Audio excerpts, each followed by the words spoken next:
Assalamualaikum warahmatullahi wabarakatuh. Kami mahasiswa dari Institut Agama Islam Tulang Bawang Lampung, Fakultas Syariah, Prodi Ekonomi Syariah. Kami dari kelompok 4 semester 6B. Video ini kami buat untuk menyelesaikan salah satu tugas dalam mata kuliah Pendidikan Anti Korupsi dengan dosen pengampu Ibu Uswa Fadilah, Magister Pendidikan Islam. Kami dari kelompok 4 terdiri dari 5 anggota yang masing-masing bekerja sama dalam memenuhi tugas dengan judul menganalisis bentuk tindakan dan kerjasama pencegahan korupsi pada tingkat internasional. Sebelum kami masuk ke pembahasan lebih lanjut, izinkanlah kami memperkenalkan diri kami terlebih dahulu.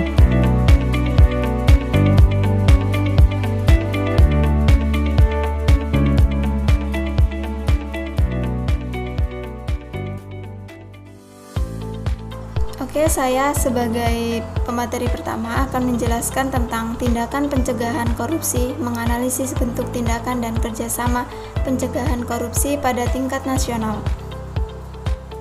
Tindakan dan kerjasama pencegahan korupsi pada tingkat nasional melibatkan berbagai langkah dan inisiatif yang diambil oleh pemerintah, lembaga anti korupsi, dan masyarakat sipil. Berikut adalah beberapa bentuk tindakan dan kerjasama yang umum dilakukan untuk pencegahan korupsi di tingkat nasional. Yang pertama ada pembentukan lembaga anti korupsi. Pemerintah biasanya membentuk lembaga khusus yang bertanggung jawab untuk menangani kasus korupsi dan pencegahannya. Lembaga seperti Komisi Pemberantasan Korupsi atau Badan Pengawas Keuangan dan Pembangunan sering dibentuk untuk melakukan investigasi, pengawasan, dan penuntutan terhadap kasus-kasus korupsi. Yang kedua ada peningkatan transparansi dan akuntabilitas. Pemerintah perlu meningkatkan transparansi dalam pengelolaan keuangan publik dan proses pengambilan keputusan.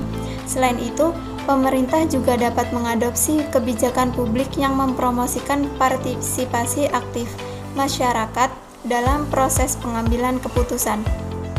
Yang ketiga, ada penguatan sistem hukum dan penegakan hukum. Penting untuk memiliki undang-undang yang kuat dan efektif dalam melawan korupsi. Pemerintah harus memperkuat kerangka hukum yang ada atau jika perlu membuat undang-undang yang baru yang menargetkan praktik korupsi. Selain itu, penegakan hukum yang tegas dan adil juga diperlukan untuk memberikan efek jera kepada pelaku korupsi. Saya, Diah Ayu Puspitasari, akan melanjutkan materi mengenai analisis bentuk tindakan dan kerjasama pencegahan korupsi pada tingkat nasional. Untuk materi yang selanjutnya, yang keempat, yaitu edukasi dan kesadaran publik. Mengenai kesadaran masyarakat tentang bahaya dan dampak negatif korupsi itu sangat penting. Pemerintah dapat melibatkan masyarakat melalui kampanye edukasi, program pelatihan, dan juga pendidikan anti korupsi di sekolah-sekolah.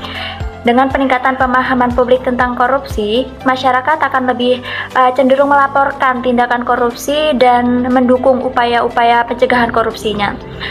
Untuk yang kelima yaitu kerjasama internasional. Korupsi seringkali melibatkan batasan-batasan nasional. Oleh karena itu, kerjasama internasional dalam pencegahan korupsi itu sangat penting. Pemerintah dapat bekerjasama dengan lembaga-lembaga internasional seperti PBB, IMF, ataupun Bank Dunia untuk melakukan pertukaran informasi, maksudnya pelatihan dan bantuan teknis dalam upaya pencegahan korupsi. Untuk materi yang keenam yakni mengenai penggunaan teknologi dan inovasi. Teknologi dapat dimanfaatkan dalam pencegahan korupsi dengan memperkenalkan sistem elektronik untuk pengelolaan keuangan, pengelolaan elektronik, dan mekanisme transaksi yang lebih aman. Dan untuk materi yang ketujuh yakni pengadaan dan transparan. Proses pengadaan barang dan jasa oleh pemerintah merupakan area yang rentan terhadap praktik korupsi. Untuk mencegah hal ini terjadi, pemerintah dapat menerapkan sistem pengadaan yang transparan seperti lembaga terbuka, lelang terbuka maksudnya, pengawasan ketat, dan penggunaan teknologi untuk memantau proses pengadaan barang tersebut. Whistleblower protection adalah perlindungan terhadap para pemberi informasi atau whistleblower whistleblower yang melaporkan tindakan korupsi sangat penting. Pemerintah dapat mengadopsi undang-undang atau kebijakan yang memberikan perlindungan hukum kepada whistleblower, termasuk kerahasiaan identitas, perlindungan dari pemecatan atau balasan negatif, dan insentif bagi mereka yang memberikan informasi yang berharga. 9. Kolaborasi dengan sektor swasta adalah kerjasama dengan sektor swasta juga dapat membantu dalam pencegahan korupsi.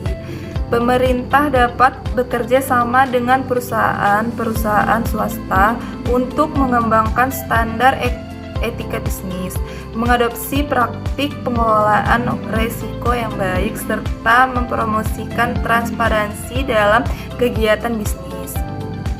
10. Audit dan evaluasi. Pemerintah dapat meningkatkan upaya pencegahan korupsi dengan melakukan audit dan evaluasi terhadap program-program pencegahan yang telah dilaksanakan. Evaluasi ini dapat membantu mengidentifikasi kelemahan, mengevaluasi efektivitas program, dan memberikan rekomendasi untuk perbaikan di masa depan. Oke, selanjutnya partisipasi masyarakat sipil. Masyarakat sipil memiliki peran penting dalam pencegahan korupsi.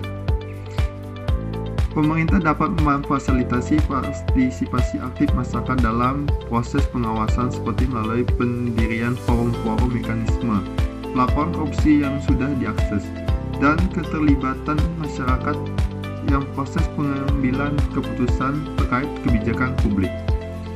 12. Pemulihan aset korupsi. Pemulihan aset korupsi diperoleh melalui tindak korupsi merupakan bagian penting dalam pencegahan korupsi. Pemerintah dapat menjalankan program mengidentifikasi dan mengambil aset yang diperoleh secara tidak sah oleh para pelaku korupsi. 13. Pelatihan dan peningkatan kapasitas.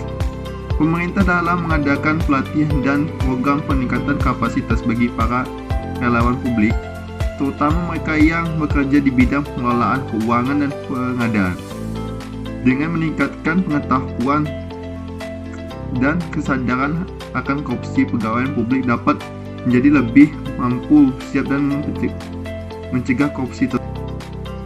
Baik, saya sebagai pemateri terakhir menyimpulkan bahwa pencegahan korupsi pada tingkat internasional melibatkan serangkaian tindakan dan kerjasama yang melibatkan pemerintah, lembaga anti korupsi, sektor swasta, dan masyarakat sipil. Beberapa bentuk tindakan tersebut meliputi pembentukan lembaga anti korupsi, peningkatan transparansi dan akuntabilitas, penguatan sistem hukum, dan penegakan hukum, edukasi, kesadaran publik, kerjasama internasional, penggunaan teknologi dan inovasi pengadaan yang transparan, pelindungan whistleblower, kolaborasi dengan sektor swasta, audit dan evaluasi, partisipasi masyarakat sipil, pemulihan aset korupsi, serta pelatihan peningkatan kapasitasnya. Dengan mengimplementasikan berbagai tindakan ini, negara dapat mengurangi tingkat korupsi, membangun tata kelola yang baik, meningkatkan efisiensi dan kualitas layanan publik, serta membangun kepercayaan publik. Pencegahan korupsi adalah suatu upaya yang berkelanjutan dan memerlukan komitmen yang kuat dari semua pihak terlibat untuk mencapai hasil yang signifikan. Thank you so much for attention.